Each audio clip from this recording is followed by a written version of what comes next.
Olá, hoje temos a nossa última aula, né? A gente está vendo esta última parte que corresponde aos sistemas reais não simétricos. Isso corresponde a resolver nosso sistema de EDOs lineares de primeira ordem, de coeficientes constantes, no caso em que a matriz A for real, mas não simétrica. Então, na aula passada a gente já examinou o caso em que a matriz A for real e simétrica, e esse era o caso bom, digamos. Se acontecer isso, dá para encontrar todas as soluções com esse formato, que vetor exponencial de RT, as n soluções linearmente independentes. Então agora a gente está vendo o caso em que a matriz, vai ver o caso em que a matriz for real e não simétrica, e vai ter situações em que a coisa vai ficar mais complicada. Eu não sei as possibilidades que poderiam acontecer. A primeira delas é que, quando a gente calcula os autovalores da matriz A, poderia acontecer o caso favorável em que os n autovalores são diferentes e são reais.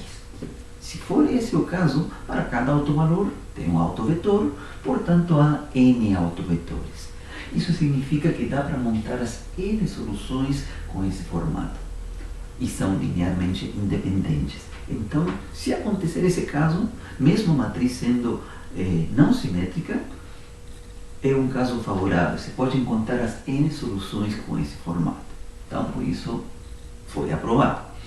E mencionei, bom, que poderia acontecer que a gente calcula os n autovalores e a gente obtém que eles são reais, mas poderiam estar repetidos.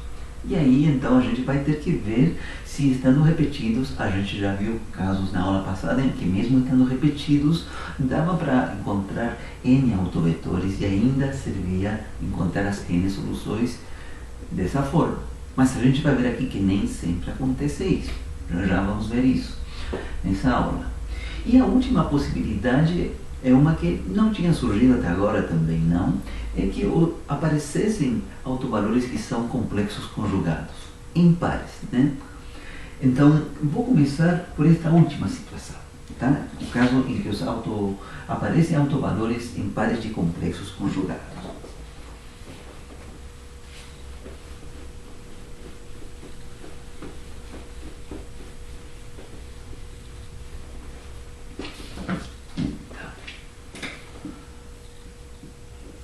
Caso em que hajam autovalores complexos conjugados.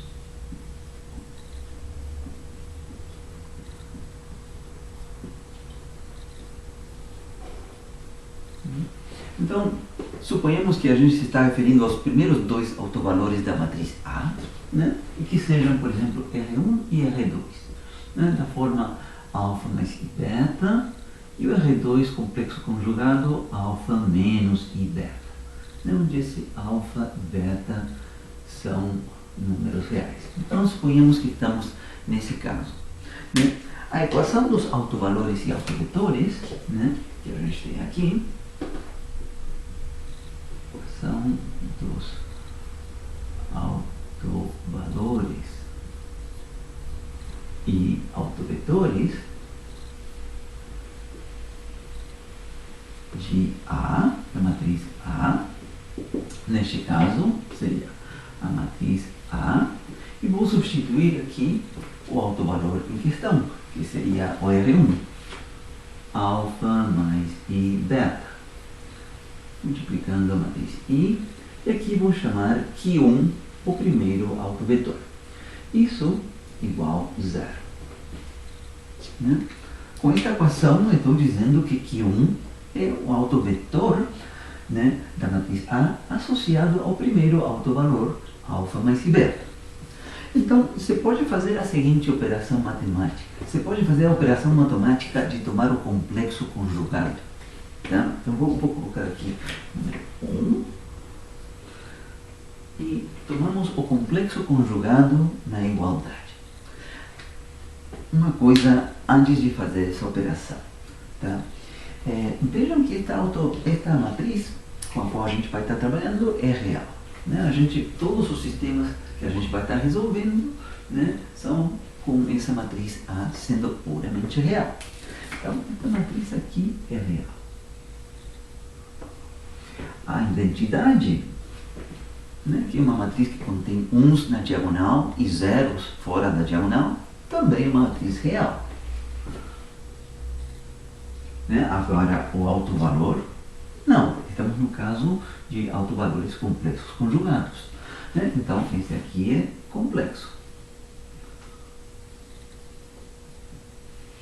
Né?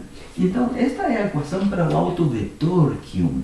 Né? É dessa forma que a gente obtém o autovetor. A gente já viu em todos os exemplos que a gente primeiro determina os autovalores da matriz A por meio de mandar que o determinante de A menos lambda I seja zero, ou A menos RI, né, seja zero. E daí vem os autovalores. Encontrado esse autovalor, a gente substitui na equação dos autovalores e autovetores e aí a gente determina o autovetor. Então, isso que a gente escreveu aqui, né, seria equação para Q1. O autovetor associado ao primeiro autovalor alfa mais beta. Bom, o comentário importante é que vão aparecer algumas componentes aqui de Q1, pelo menos uma, né? No pior dos casos, que seja complexa, que possua parte real e parte imaginária.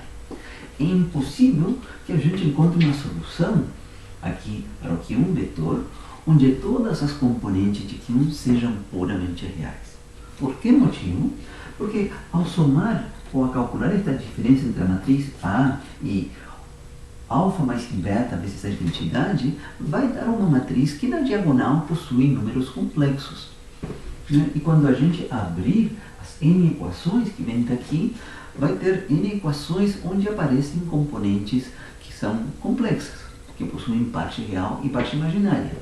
Não vai dar para obter uma solução para esse sistema onde todas as componentes Q1, Q2 até Qn sejam todas reais. Pode ser que a gente encontre uma solução onde algumas sejam reais, mas pelo menos vai ter uma. No pior dos casos, vai ter uma componente que é complexa, que possui parte real e parte imaginária. Tá? A gente vai ver isso sim com um exemplo, quando terminar de apresentar isto, mas eu já antecipo isso. Então, significa que este Q1 vetor é complexo, né? No sentido que possui parte real e parte imaginária. Então, é complexo.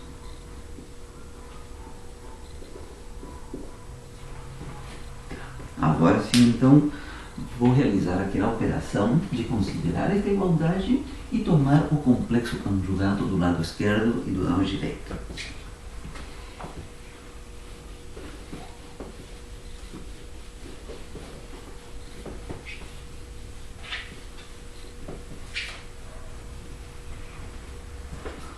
Então,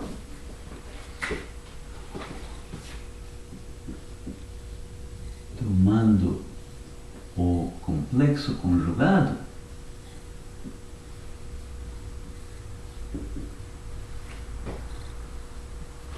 na igualdade 1,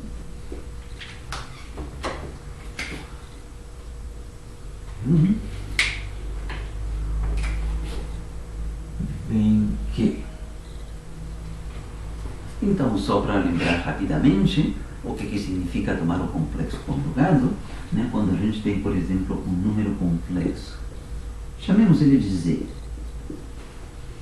número complexo Z, que venha dado por A mais IB, parte real A e parte imaginária B. Né? A gente denota o complexo conjugado por um Z barra, e por definição, o complexo conjugado é o número complexo original, onde a gente troca o sinal da parte imaginária. Isso, por definição, significa tomar o complexo conjugado de um número complexo Z. Então, quando eu estou afirmando que tomarei aqui o complexo conjugado nos dois lados da igualdade, né, a gente já tem claro que aqui vai ter um vetor que possui parte real e parte imaginária, devido a que tem alguns termos que são complexos. Né? Então, onde aparecer a parte imaginária aqui, vou trocar o sinal. Também vou fazer isso do lado direito, só que do lado direito vai ser trivial, porque é o vetor nulo. Quando eu tomar o complexo conjugado dele, continuará sendo o vetor nulo. Mas vamos lá. Então, escrevo aqui, de novo, A menos alfa mais I beta, né? A identidade. O vetor aqui 1 igual ao vetor 0. Aí copiei a igualdade, mas aqui eu vou deixar claro que estou tomando o complexo conjugado. Da mesma forma que eu estou denotando aqui, tinha Z, número complexo Z, e o complexo conjugado dele é Z bar. Muito bem. Então, do lado direito fica algo imediato. Né? Do lado direito fica simplesmente o próprio vetor nulo. Por quê? Porque a parte real dele e a parte imaginária dele são vetores nulos. Né? Então, mesmo que eu troque o sinal da parte imaginária, vai continuar sendo zero. Agora, do lado direito, vou fazer isso por etapas. Há uma propriedade dos números complexos que diz que quando eu multiplico números complexos, né, por exemplo, Z1, Z2, tem uma multiplicação de números complexos. E eu perguntar quanto é o complexo conjugado dessa operação, Z1 multiplicado por Z2. Não é difícil ver isto, mas essa propriedade diz que a resposta é equivalente a ter calculado primeiro o complexo conjugado de Z1 e logo multiplicar pelo complexo conjugado de Z2. Essa é uma propriedade dos números complexos. E também, se tiver aqui Z1 vezes Z2 vezes Z3, tomo o complexo conjugado, isso é igual ao complexo conjugado de Z1 vezes o complexo conjugado de Z2 vezes o complexo conjugado de Z3. Então, dá para generalizar essa propriedade tendo o produto de mais de dois números complexos. Então, isso está aparecendo aqui. Aqui, embora aqui seja matriz, multiplicando o vetor, dá para abrir as componentes, né, e vai estar aparecendo produtos assim, né, de números. Então, dá para afirmar aqui que isto é igual, vou copiar aqui primeiro, tá? A matriz A complexo conjugado, que significa que eu ingresso nas entradas da matriz A e tomo o complexo conjugado em cada um dos elementos dessa matriz. Depois chega aqui menos o complexo conjugado desse número alfa mais I beta. Vou deixar aqui denotado, a gente já sabe que a resposta disso é alfa menos I beta, da mesma forma que eu coloquei aqui.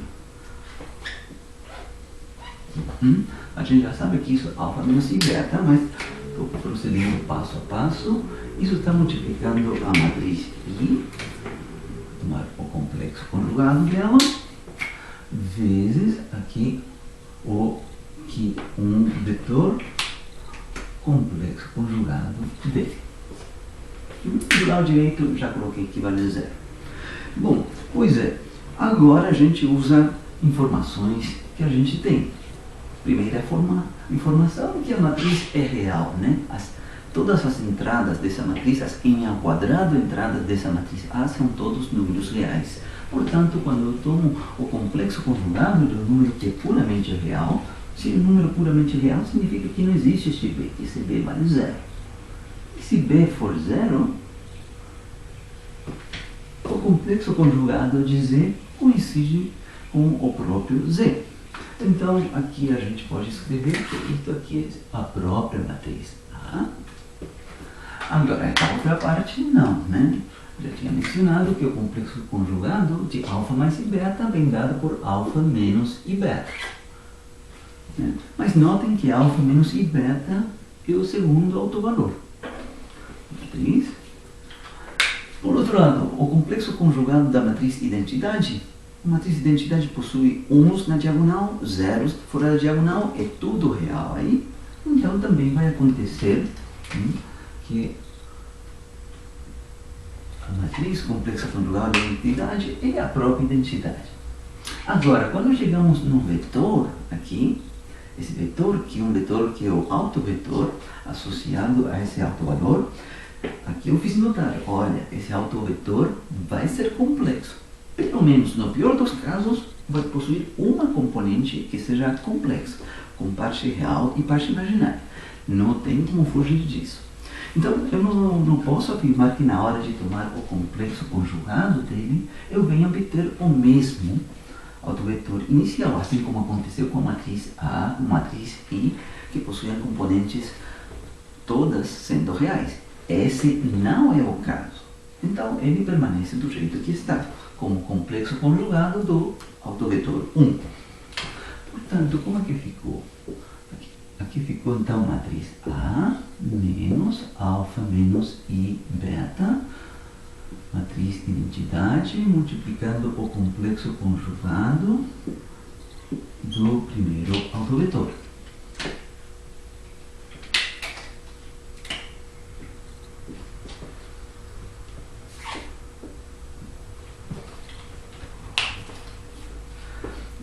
Ok? Então, essa é a minha conclusão. Comecei aqui com a primeira equação, aqui cheguei à segunda equação. Então, qual é a conclusão que eu tiro desse resultado que eu obtive aqui? A conclusão é a seguinte: se Q1 for o autovetor da matriz A associado a esse autovalor complexo, alfa mais beta, aqui estou encontrando que Q1 barra é o autovalor, é o autovetor associado à matriz A, da matriz A associado a este outro autovalor, ao complexo conjugado a alfa menos I beta. Essa é a conclusão importante. Então, aqui temos que Q1 barra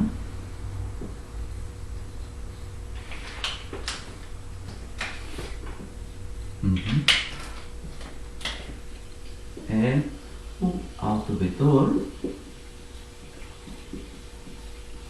de A associado ao segundo autovalor, que é o complexo conjugado do primeiro, a R2 igual a alfa menos I beta. Então, esse é um resultado importante. Se a gente se deu o trabalho de encontrar qual é o primeiro autovetor, o segundo autovetor já vem de brinde. É só pegar a resposta que a gente teve para ele, que vai ter alguns ou todas as componentes complexas, com parte real e parte imaginária, e a gente troca o sinal da parte imaginária delas. E aí chegamos ao autovetor complexo conjugado. Muito bem. Então, vejamos como que vai ficar a nossa solução para cada um destes autovalores.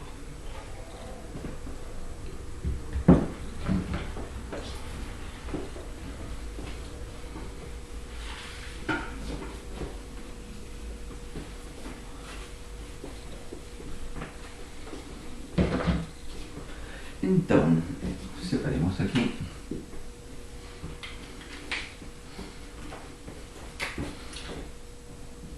Então,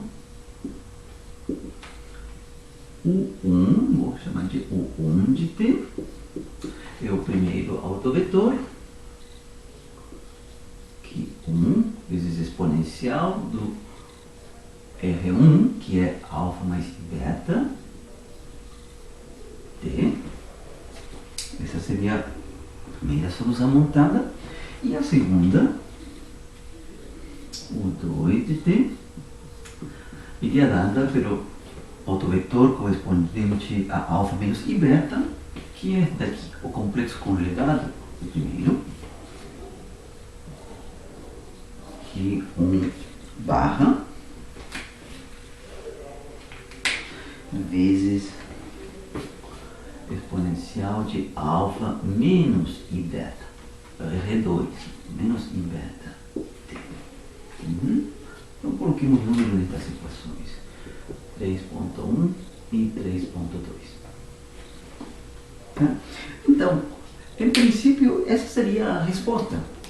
Essa seria a resposta para as soluções, né, que a gente precisa do nosso sistema, pelo menos para as duas soluções que estão relacionadas com esses autovalores, alfa mais i beta e alfa menos i beta.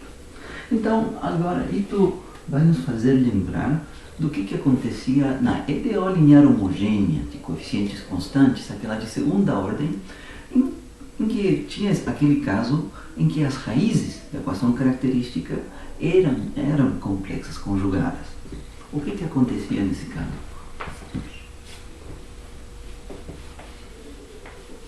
Vou colocar esse caso aqui no canto, tá? Só para lembrar, é bom fazer essa conexão com aquele caso.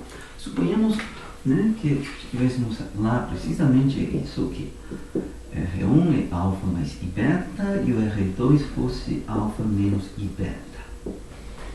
Então a gente montava a solução geral da EDO, a gente montava y de x igual C1 vezes exponencial de R1x, alfa mais i beta x, mais C2 vezes exponencial de R2x, alfa menos i beta x. A gente montava desse jeito, no princípio, e a verdade é que cada uma delas é uma solução da EDO original, né? Aqui também, esse U1 de t e esse U2 de t obedecem o sistema de EDOs original. Até aí está tudo bem. O detalhe é que a gente está interessado em soluções que sejam puramente reais.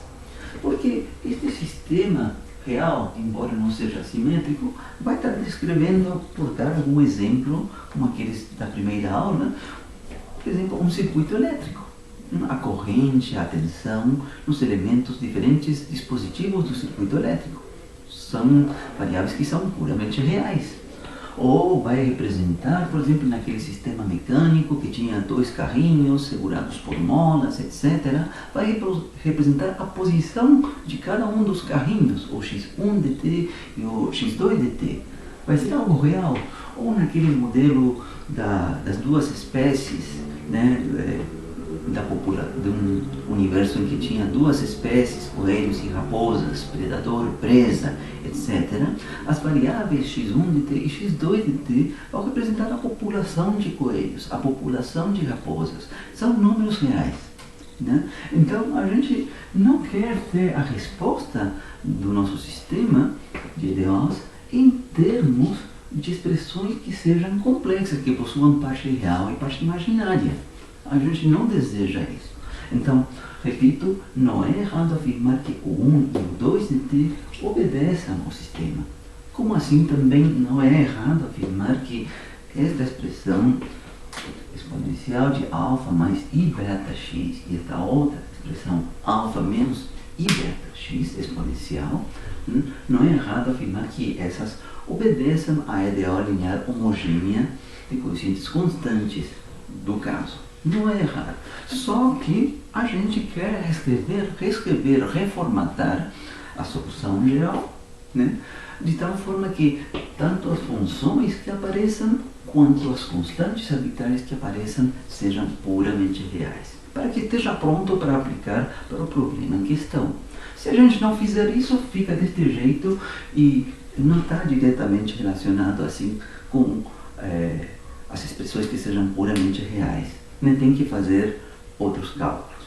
Bom, então a gente já quer fazer esses cálculos, já deixar tudo pronto desde o princípio. Muito bem, então o que eu vou fazer? Eu vou fazer algo muito similar ao que a gente fez no caso da EDO. Tá? Não vou repetir aqui, mas vou ir mencionando o procedimento. Então, como que a gente começa? A gente começa, né? Escrevemos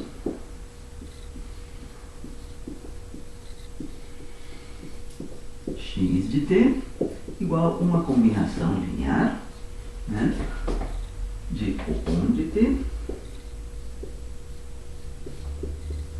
mais C2, uma combinação linear, né, mais C2 multiplicando o 2 de t, que é o análogo direto a esta parte aqui, C1, Y1 de x, C2, Y2 de x. Aqui era o Y1 de x e esse daqui era o Y2 de x. Tá? O que a gente fez no caso da EDA?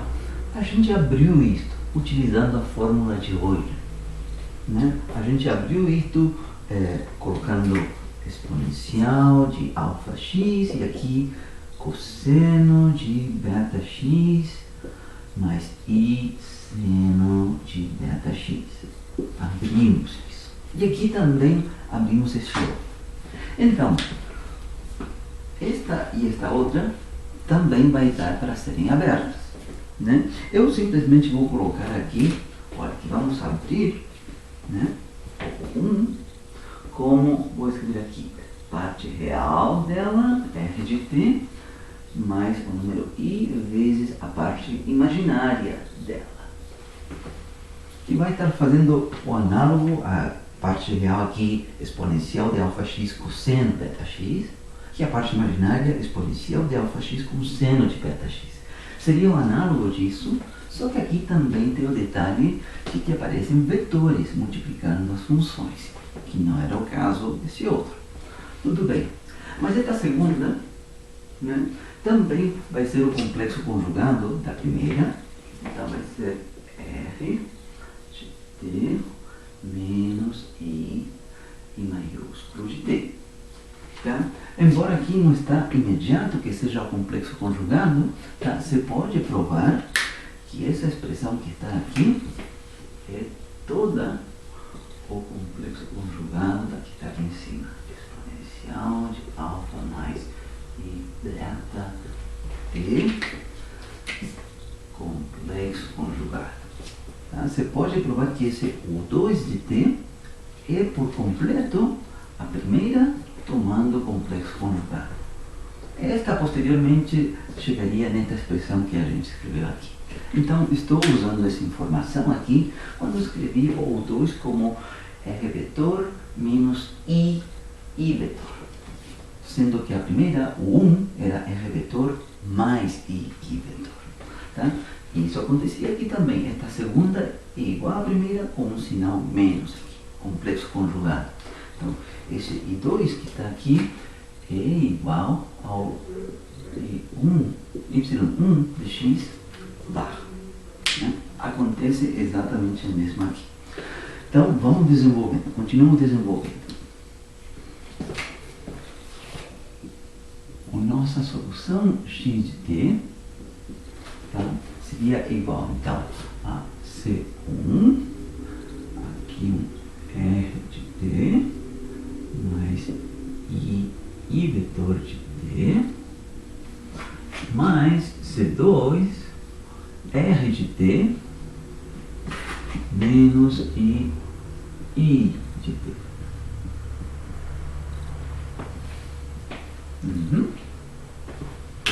Então, vai dar para abrir isto, vai ter um termo com R de t, outro termo com R de t, vai ter um termo com I de t e outro termo com I de t. Então,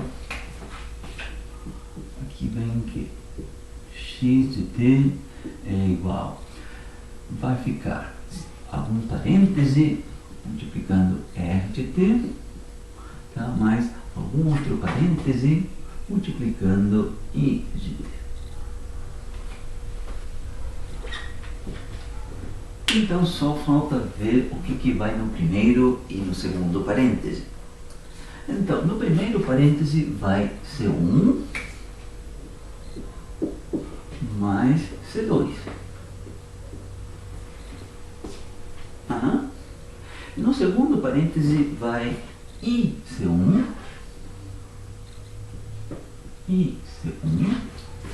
menos IC2.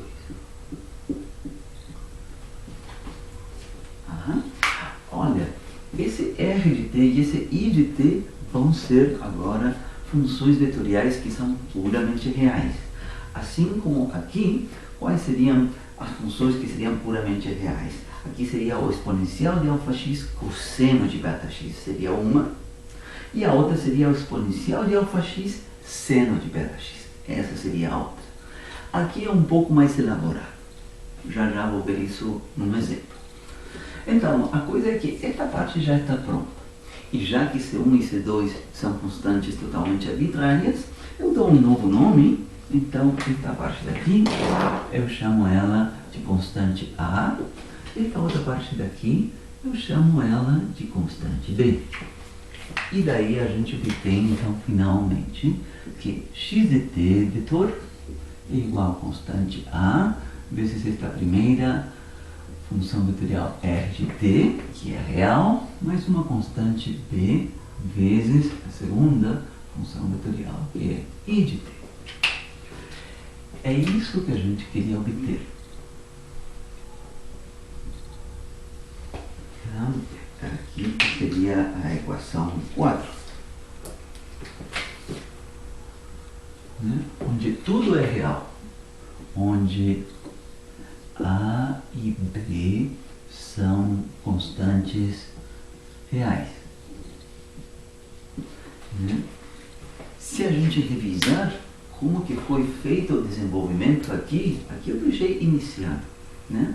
No final, também se chegar a uma etapa, no caso da EDO linear homogênea, em que a gente chegava ao seguinte, ó, a gente chegava, abrindo isso, você chegava ao análogo dessa expressão daí, você chegava, depois de algumas passagens, você chegava aqui a C1 mais C2, e aqui aparecia exponencial de αx cosseno de βx, e depois tinha essa outra parte, IC1 menos IC2, exponencial de αx seno de βx.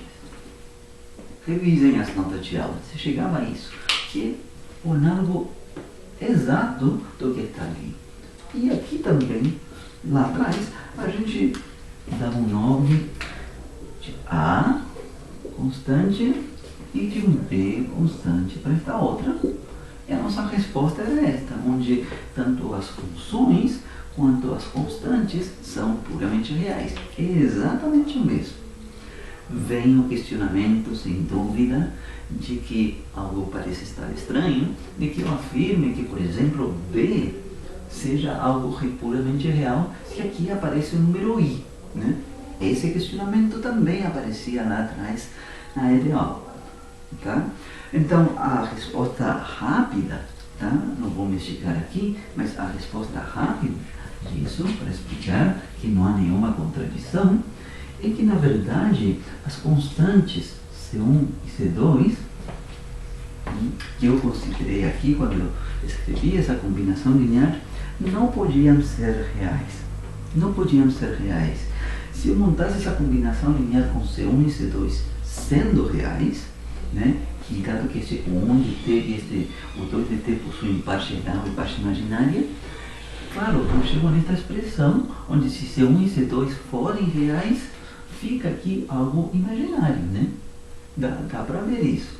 Então, quando a gente demandava que esta expressão completa fosse ainda real, isso implicava que estas constantes C1 e C2 tinham que ser complexas, possuírem parte real e parte imaginária. E mais ainda, tinha que acontecer que a constante C2 era igual à constante C1 complexo conjugado. Revisem, isso foi colocado lá nas EDOs lineares homogêneas de coeficientes constantes. Tá? E com essa condição, sim, se a constante C2 e C1 forem complexas, isso aqui é algo complexo em princípio, quando eu somo duas, uma que é complexa com a complexa conjugada, dá uma coisa que é puramente real. E aqui também, quando calculo essa diferença, quando vai multiplicado por I, também dá uma expressão que é puramente real. Então isso aqui está correto. Tá? Está correto de que as constantes A e B sejam reais. E essas funções vetoriais aí também. Então, deixemos claro o que é o R de t e também onde R de t corresponde à parte real da primeira solução, ou 1 de t, e onde I vetor de t corresponde à parte imaginária de 1 de t. Isso. Então, isso é importante. Então,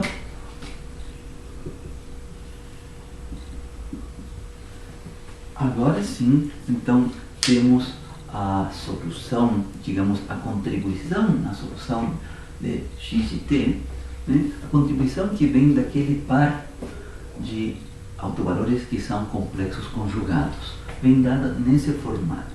Olha, tem uma fórmula para r de t e para i de t, em termos do alfa e o beta, e também das componentes dos autovetores, etc. Mas é uma fórmula longa.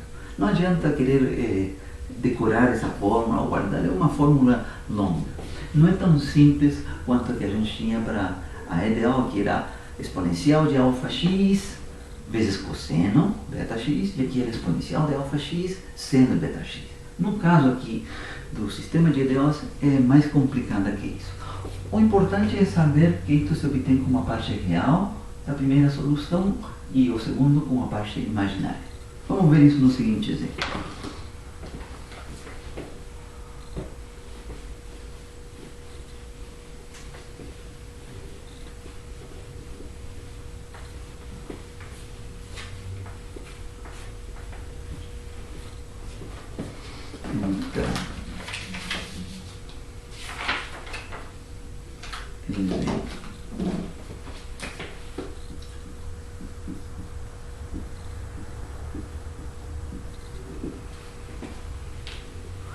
Resolva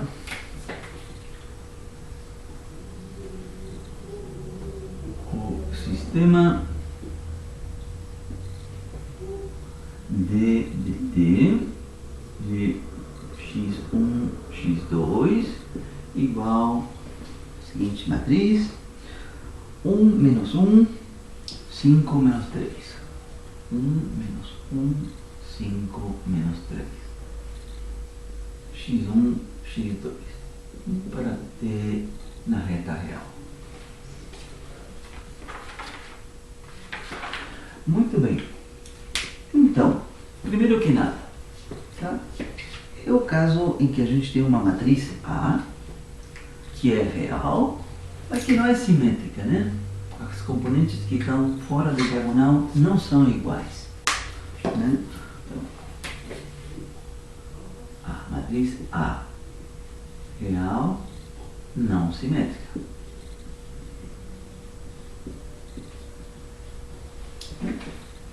Vamos ver que quando a gente calcula os autovalores desta matriz vão dar complexos conjugados. Então, a solução do exercício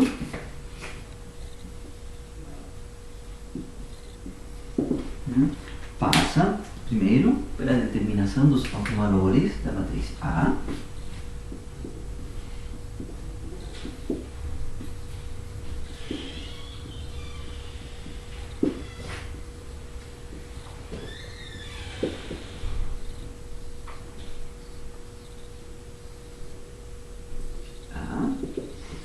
A gente sabe que isso vem de maneira que o determinante de A menos RI seja nulo.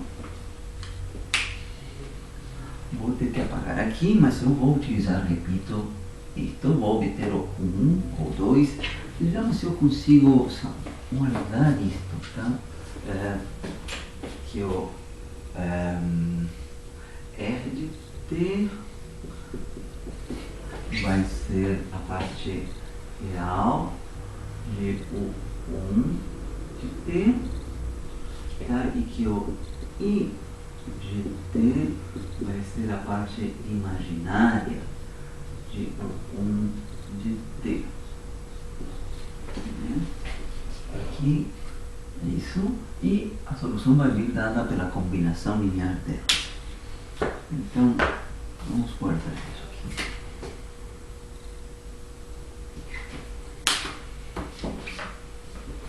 Muito bem.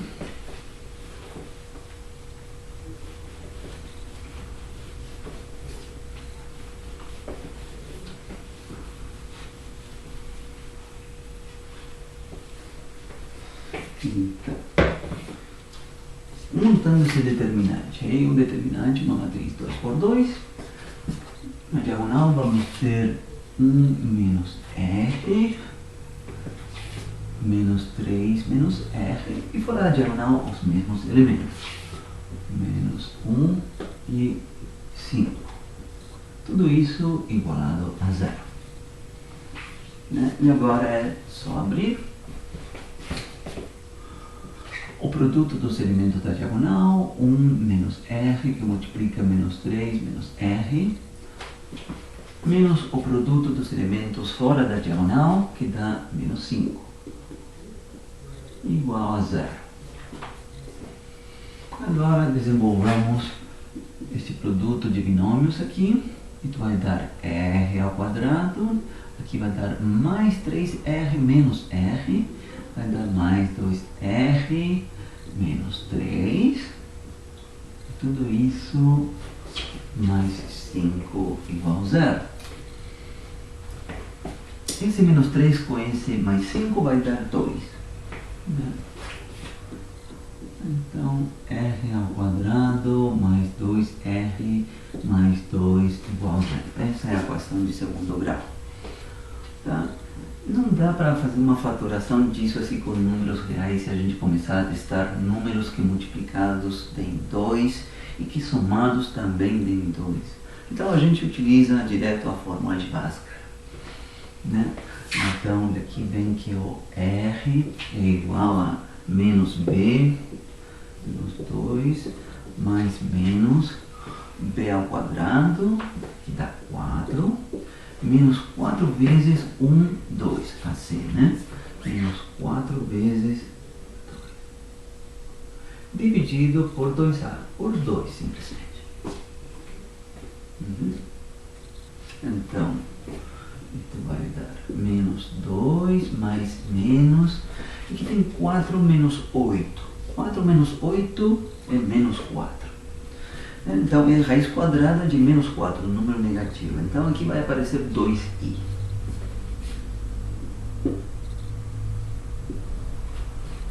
E agora dá para fazer uma simplificação por 2. R igual a menos 1 mais menos i. Daí vem então o R1 e o R2.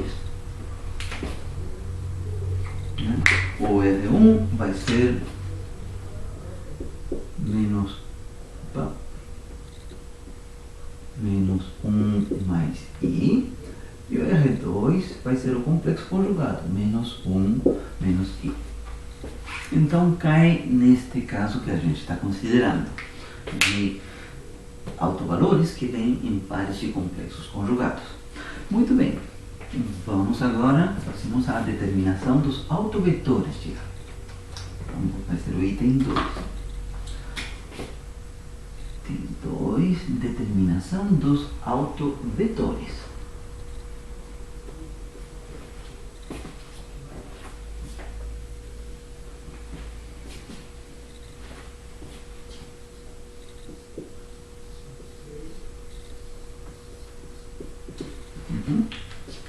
Então, desta vez, com o autovalor conhecido, a gente vai na equação dos autovalores e dos autovetores.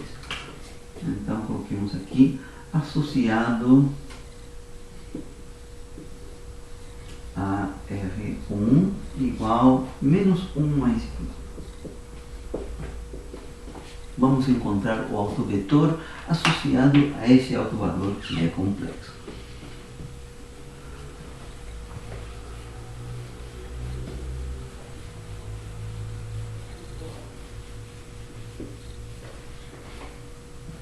Muito bem, então,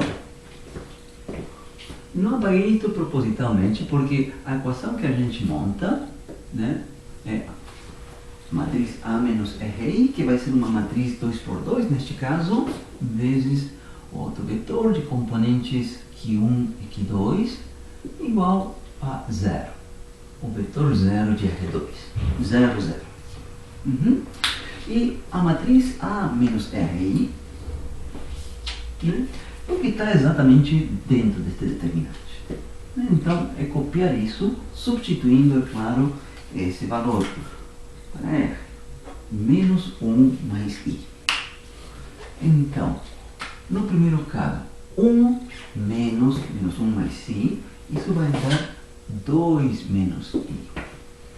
Aqui, menos 1, aqui 5, e depois, menos 3, menos 1 mais I, vai dar menos 2, menos I. É isso aí. Então, abramos as duas equações. A primeira delas vai ser 2 menos I, multiplicando aqui 1, menos 1, então menos que 2 igual a 0. Isso veio de multiplicar a primeira linha da matriz com o vetor coluna Q1, Q2. Essa é a primeira equação, igualada a 0. Segunda equação, a segunda linha da matriz multiplicando o vetor Q1, Q2. 5, Q1, vou escrever aqui menos 2 mais I, multiplicando Q2, igual a 0. Essa é a segunda equação. Então, essas são as duas equações que vêm de montar a equação dos autovalores e autovetores para esse autovalor. O primeiro autovalor. Muito bem, então é bom aqui confirmar. Não tenho certeza da numeração que corresponderia aqui. Foi 3. Eu vou colocar 4. Então, para a primeira equação, vou colocar 4.1. 4.2, a gente sabe que por consistência deve acontecer que estas equações deveriam ser linearmente dependentes. É estritamente necessário isso. Em caso contrário, se fossem LEIs, a gente estaria obtendo aqui a solução trivial nula, Q1 igual a Q2 igual a 0, isso é proibido para um autovetor. Bom, aqui não é tão direto assim por uma simples inspeção, né? De que se passe de uma para outra por meio de um fator. Na verdade, é verdade sim, tá? Só que desta vez o fator tem que ser um número complexo. Então, vou escrever aqui que são LDs, tá? São LDs linearmente dependentes. Eu vou fazer uma afirmação que vai precisar, em parte, de uma confirmação. Eu vou afirmar aqui que a equação 4.2 é igual à equação 4.1 multiplicado por 2 mais I com um sinal menos aqui, né? Menos 2 mais I. Essa é a minha afirmação. Bom, isso a gente vê que para Q2 de fato acontece isso, né? Na verdade, eu nem preciso do menos aqui, é só 2 mais I. Se eu multiplicar a equação 4.1 aqui por 2 mais I, reproduzo na parte de Q2 pelo menos. Na parte de Q1, isso não é tão óbvio. A gente teria que confirmar de que 2 mais I, multiplicando este coeficiente de Q1 aqui, 2 menos I, a gente teria que confirmar se isso de fato vai dar 5. Se todos os cálculos que a gente fez foram certos, estiveram corretos, teria que acontecer isso. De fato acontece, tá? Isso é o produto de uma soma com uma diferença. Então, isso é o quadrado do primeiro menos o quadrado do segundo, que é I ao quadrado. 2 ao quadrado é 4, agora I ao quadrado é menos 1. Então vai ficar 4 menos 1. 4 ao quadrado menos 1. O que é verdade? Perdão, 4 somente menos 1. O que é verdade aqui é assim. Tá? Com isso eu confirmei que as duas equações são linearmente dependentes. Portanto, no fundo, a gente tem só uma. Vou ficar com a primeira. Tá? Vou ficar em 4.1.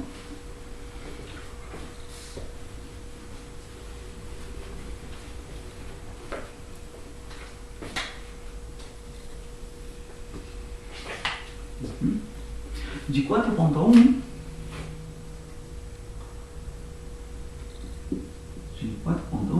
vem que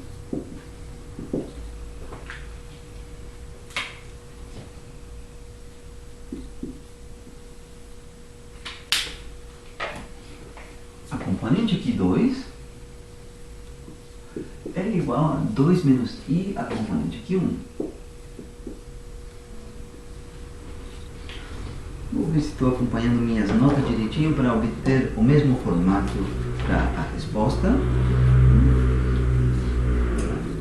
Então, logo, a solução do sistema Q1, Q2 pode ser escrita da seguinte forma: o Q1 vai ser um parâmetro arbitrário e o Q2 vai vir dado por 2 menos i multiplicando o Q1.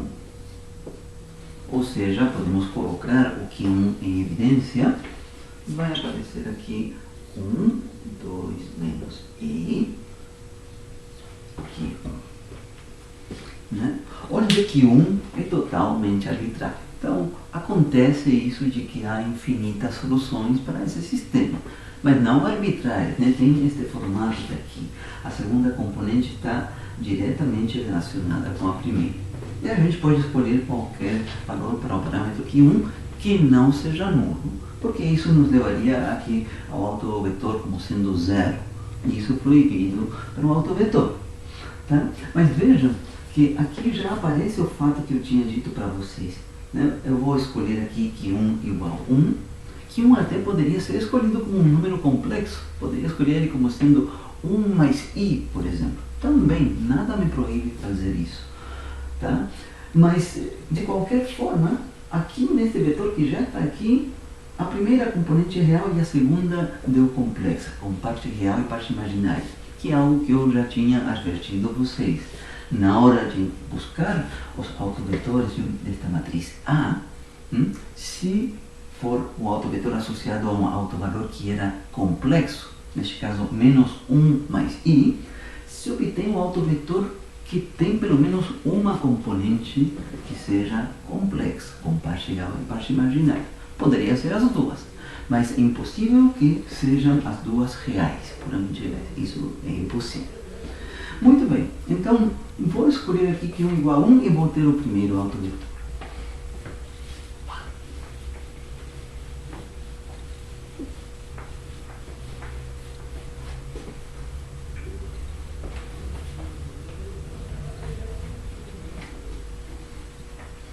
Então, escolhendo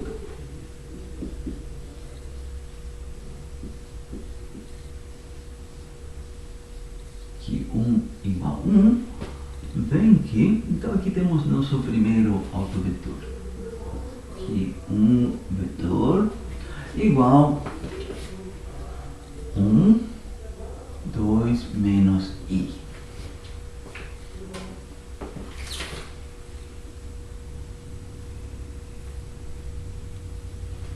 Então, esta seria nossa equação 5. Tá? Então, em princípio, agora teríamos que calcular o autovetor associado ao segundo autovalor, que é complexo conjugado do primeiro, né? Menos 1 menos i. Mas da análise que a gente viu, a gente já sabe que a resposta vai ser este conjugado. A gente já pode passar direto para encontrar o 1 de t. E aí tomar a parte real, a parte imaginária, e afirmar que a solução do problema é A vezes esta R de t mais um certo constante B vezes este I de t. Tá? Então, podemos passar direto a essa etapa. Então,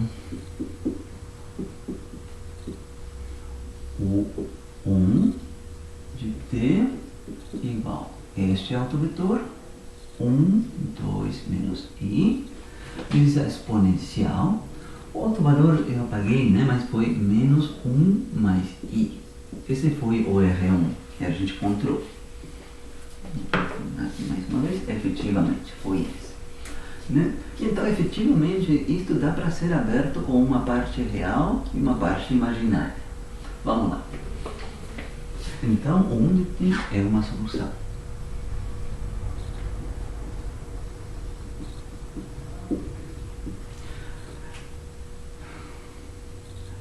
abrindo.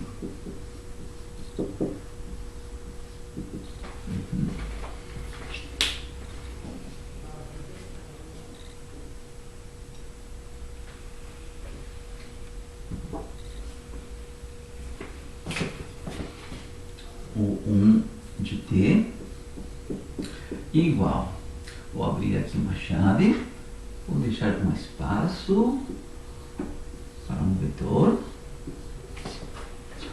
tá? Para representar isso aí, né?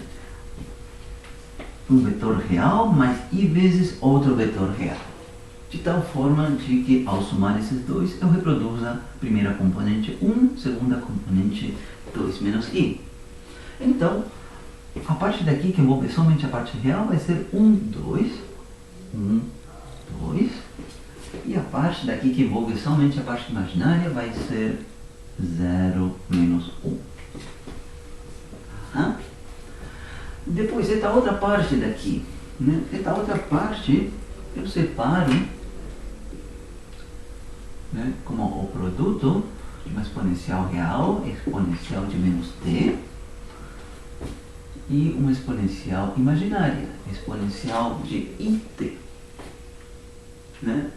E essa exponencial de it a gente abre com a fórmula de Euler. Então, aqui vamos ter uma exponencial de menos t vezes cosseno de t mais i seno de t. Aquele exponencial de it é o que coloquei nesta chave. Fórmula de Euler. Bom, por um tempo vou guardar esta exponencial de menos t lá na frente, em evidência. O 1 de t, então vou guardar este fator aqui na frente, exponencial de menos t. Aqui abro uma chave grande, e aqui me encontro com o produto, tudo bem, aqui tem um vetor, aqui tem escalares. Tudo bem, essa coisa que o que está na primeira chave é algo que possui parte real e parte imaginária, e aqui também é algo que possui parte real e parte imaginária. Então, na hora de multiplicar, vai continuar dando um vetor complexo, um vetor de R2 que é complexo. Então, vejamos o que vai contribuir para a parte real.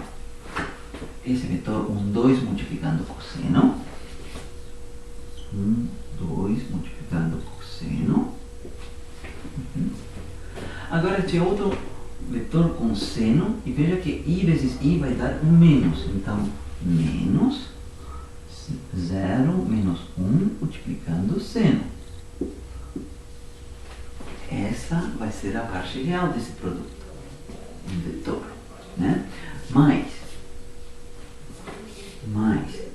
i, abro um outro colchete, aqui vai ter um outro colchete. A parte imaginária agora. Esse vetor 1, 2 multiplicando seno. 1, 2 multiplicando seno. E esse vetor 0 menos 1 multiplicando cosseno. Mais 0 menos 1 multiplicando cosseno. E agora é desenvolver isso aí.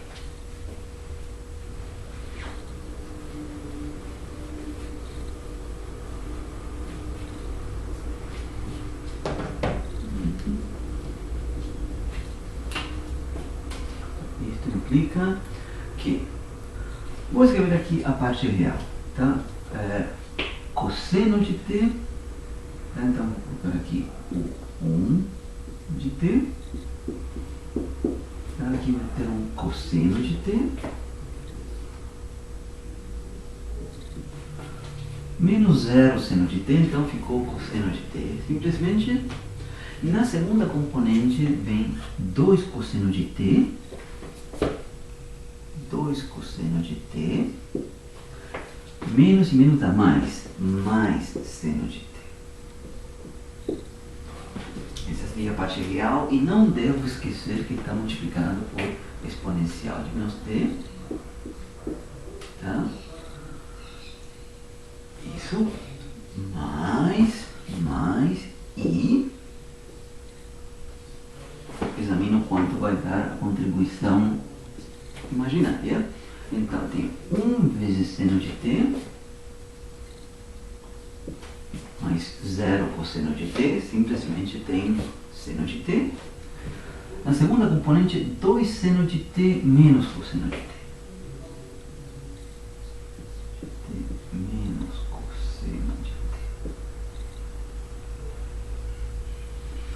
E não devo esquecer de que isso tudo vai multiplicado por exponencial de menos t. Então vou confirmar aqui que eu tenha feito direitinho essa conta. É isso aí, né?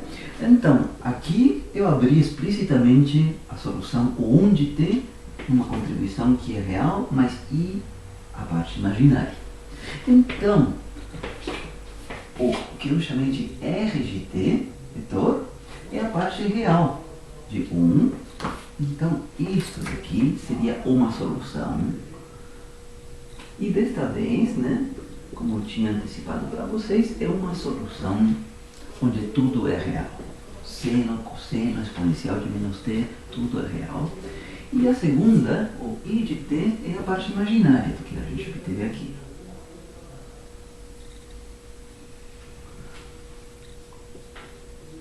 I de t. Então, para fechar o exercício, né, é só afirmar que a solução geral desse sistema, escrita em termos de constantes arbitrárias que sejam reais e de funções vetoriais que sejam reais, vem dada pela combinação linear dessas duas. Finalmente,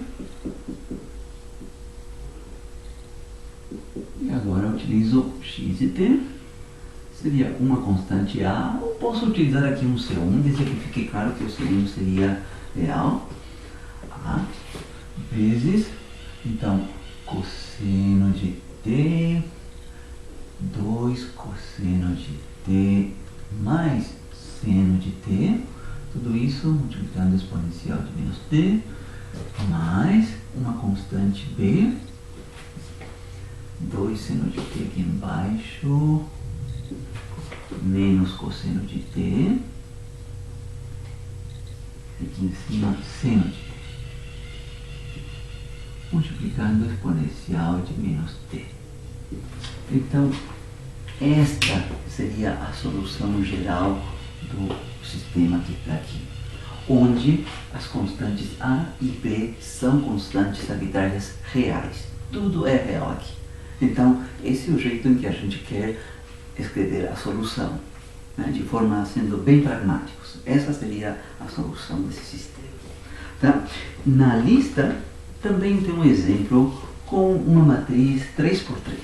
Uma matriz 3x3, onde tem 3 raízes, é claro, 3 autovalores, onde aparece um autovalor que é real e um par de autovalores complexos conjugados. Então, 2 das 3 soluções vão vir nesse formato, assim, né? E a terceira vai ser puramente real, né? Façam esses exercícios. Muito bem. Então, agora chegamos ao último caso. Lembremos que a gente está trabalhando nesse tópico dos sistemas que são reais, né, mas não simétricos. A matriz A é não simétrica, né?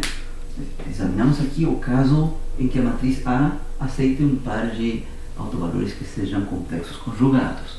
Agora, então, vamos ver o caso em que a matriz A, nos autovalores que encontre, suponhamos que sejam todos reais, desta vez, mas que haja um par de autovalores que estejam repetidos, né? Caso em que A possua um par de autovalores reais repetidos.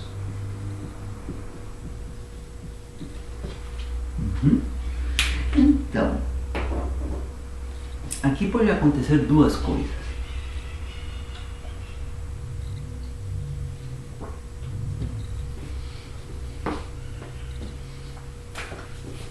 podem acontecer as seguintes duas possibilidades.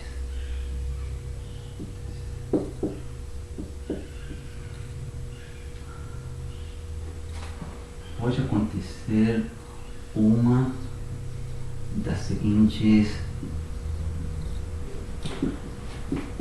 duas possibilidades.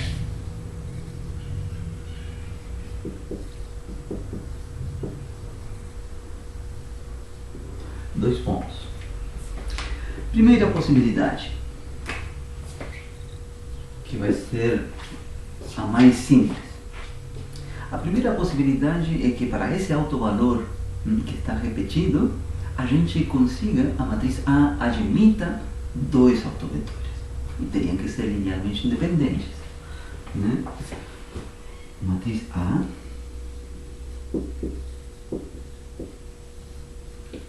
possua dois autovetores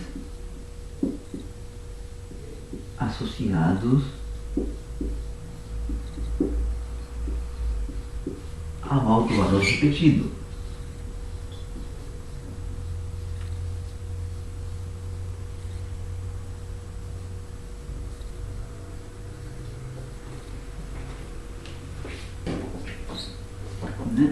Este é o caso bom, porque se há dois autovetores e é garantido que eles vão ser linearmente independentes, por teorema que eu mencionei, né? Então vai dar para encontrar as duas soluções linearmente independentes neste formato, mesmo que se repita esse R. Né?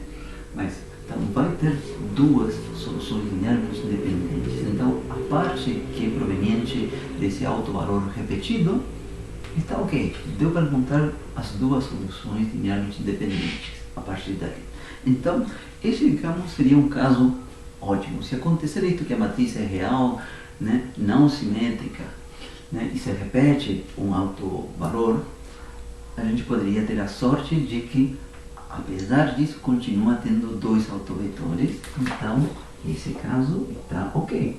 É o que a gente já sabe fazer. O caso chato vai ser quando a matriz A possua somente um autovetor associado àquele autovalor repetido. E o caso que a gente vai ver aqui.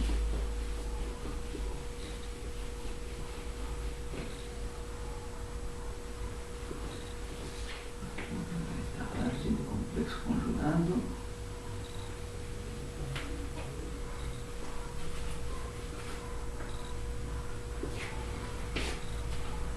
Então, o segundo caso, a matriz A possui somente um autovetor associado ao autovalor repetido.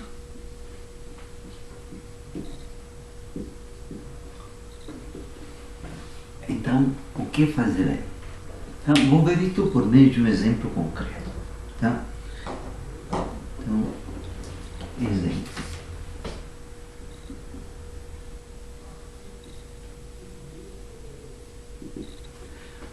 Resolva o sistema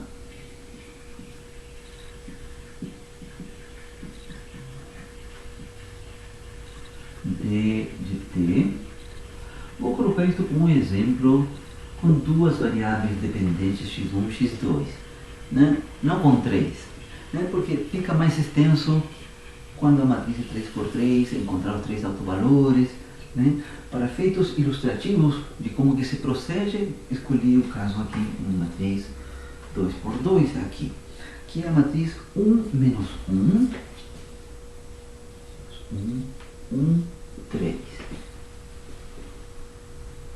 x1, x2.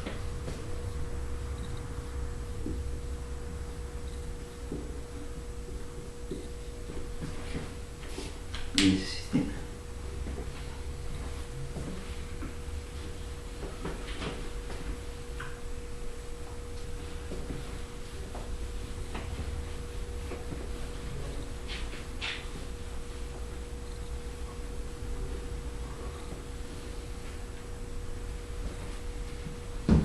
solução.